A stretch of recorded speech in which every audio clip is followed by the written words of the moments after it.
Hey there. So it's Sheryl, Kline. We are your mental toughness and certified high performance coach, best-selling author, speaker, live streaming from Women in Cloud. And I am so honored to be with Brandon Lee here today, Canadian Consul General to the Pacific Northwest in Alaska. Thank you so much Real for pleasure. some time. Thanks for taking the time to speak with me. Yeah, gosh, incredible. Now, I was listening to your session earlier, and I have to tell you that I am so inspired at your optimism, not just your optimism, your message, but also the real action that you're taking. So can you share a little bit with us what you're talking about, what you're passionate about, and what's really happening with you and with your amazing wife?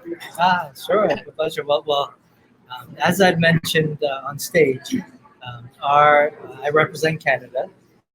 So I'm Canada's Consul General to the Pacific Northwest, which includes Washington, Oregon, Idaho, and Alaska. And, I am just Prime Minister Justin Trudeau's envoy here. And as I've mentioned, Prime Minister Trudeau is a feminist, and Canada is a feminist country. So we look at all things through that lens. So, for example, all our hiring and policy goes through a gender-based analysis to make sure that we're not being biased. Our foreign policy is an international feminist foreign policy. All our development and aid also goes through similar frameworks. And one of the announcements that we recently made is that Canada has made the single biggest investment in women and girls aid and development in Canadian history. Wow, that's incredible. Yes, and so that is called the Equality Fund. The Equality Fund. Right. Oh my gosh, that is incredible. And I swore not to get political, but we here in the U.S., we have a little catching up to do. No. Well, we're not without approach. We also have our areas we need to improve, but we understand as Canadian leaders that when we invest in women, the impact on our communities, business, societies, and families is exponentially returning.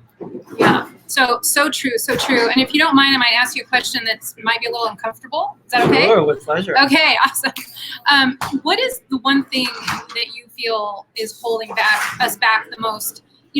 Is your country really as a nation, and is because I think there's an increased awareness. But at least living in San Francisco and Silicon Valley and coaching some of the top women in technology, what I'm just seeing is that there's an increased awareness, but the progress is a little slow. So can you share your perspective on that a little bit? No, that's well said. And I think, to be honest, as you had mentioned, I'm quite optimistic. I think I see so many great things.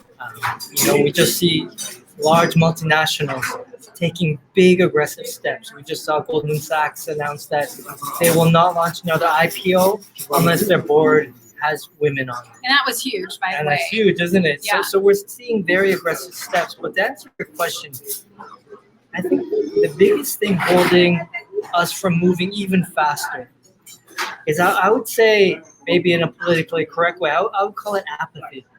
Where we're seeing people stepping up and investors, VC funds that are dedicated to women entrepreneurs. We're seeing a lot of momentum. So those that aren't directly affected maybe are thinking that it's okay, it'll happen, or I'm not sure of what to say, so I'll let someone else speak for me. So it's this apathy that I think if we could address, we'll be moving even faster. Yeah. So I hear that's what I'm hearing. I think apathy. So taking that into consideration, what is one thing that we can all do? So us women, but also you male allies, how can we take that and start to take tiny steps and have tiny triumphs? Because as I know, coaching world-class performance, it's those tiny everyday steps that really add up to the gold medal. So what can we start doing in our organizations, men and women today? That's a great question. There's so many things we could be doing. But what comes to mind actually is to be patient and compassionate, actually. Because even me, when I see certain ways, women are treated, or my blood boils, or when I hear things that are clearly chauvinistic, I just want to jump in. But we're not going to convince anyone that way. and we're not going to change the tide. So to be compassionate and understanding, and understand that we all have our blind spots, and we all have our biases, implicit biases that we all need to work on within ourselves. So then when we see it in others or in situations or in meetings, to be more kind and understanding, and we'll gradually get there instead of coming with a sledgehammer. Yeah. So what I'm hearing, this compassion is even important when we maybe feel like we can justify not having compassion. So in other words, maybe when we're feeling like we are being marginalized, but still having that compassion even towards someone who is maybe not being very fair, very nice, being compassionate towards them, because that's what I've seen. Seems like influence doesn't happen when we're coming from a place of anger or being annoyed. It comes from a place of compassion, even towards those people who are wronging us. So I want to thank you for bringing that up, because it's those perspectives that we don't always think about. And I couldn't have said it better myself. So thank you. You're absolutely right. Yeah, and can you just take a minute? I know you have to jump into another thing. Your time is very precious here at Women in Cloud.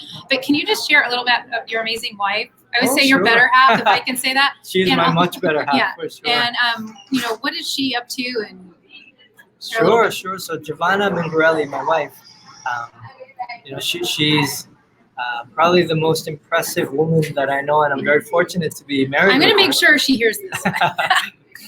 and she runs she's an entrepreneur. She runs two businesses. One is a consulting firm and one is a tech startup. And she can explain both much better than I can. But she was recently recognized as one of Canada's top 100 most powerful women. And she's actually right amazing. Now in Davos, Switzerland, at the World Economic Forum meeting there. She was asked to host a number of events. So, and her technology company was actually featured at the Winter Davos in Dalian, China. So she's doing great things. I hope one day maybe she'll hire me and I can work for her. Yeah, I love that. So you two together are really, I can't even say the dynamic duo. I can't think of a pair that can really express how much you just don't have a passion in your heart, but you're really bringing it to life to change the world. So thank you for your service. Thank you. And thank you for your time. And I look forward to hearing more about you. Likewise. Thank you so much for your time. Bye-bye. Thank you so much. Yeah, and so, way to go, guys.